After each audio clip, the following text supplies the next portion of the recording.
I think it's starting to kick off. I mean, just the fact that, I mean, Sharktooth right now is down there painting a building-wide great white shark coming out of the wall. It's amazing. There's so many opportunities for things to happen, whereas if you go to, you know, New York City, Chicago, it's a little bit more, what's the word I'm looking for here? There's a procedure. There's, you know, out here it's the Wild West. Like, if you have a dream and you know the right people, you can make it work.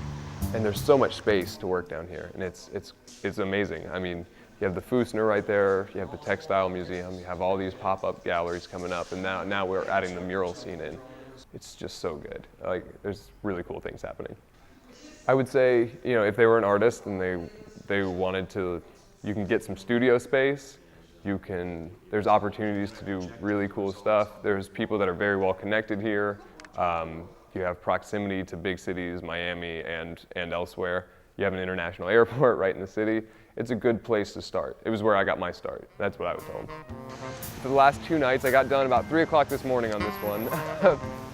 Yeah, and it's just a pair of giant hands releasing a flock of crows. I think people thought they were going to be doves, but I like to keep it a little darker. Use a projector just like Sharktooth's doing down there. You come at night, blow it up on the wall, and just paint it. And then the tedious part of fingerprinting each little white dot happens. You know, I started in college, I was an abstract painter, and when I came down to Derek's studio here, I started, you know, kind of playing with, like, just using my hands within the abstract, and, you know, fingerprints are a part of that. And I really liked the way they looked. They came out very clean and nice, so I kept adding them until I reached a point where it was nothing but grids of fingerprints, just abstract. And I knew that there was something powerful going on there, but it wasn't the answer. I needed to keep going. So about that time, I went up to Connecticut and was continuing with the fingerprint, was kind of lost in them until they started becoming shapes, and I started playing with how they were laid out, and I found this pattern that I use that helps me cover space very quickly. And they started becoming faces.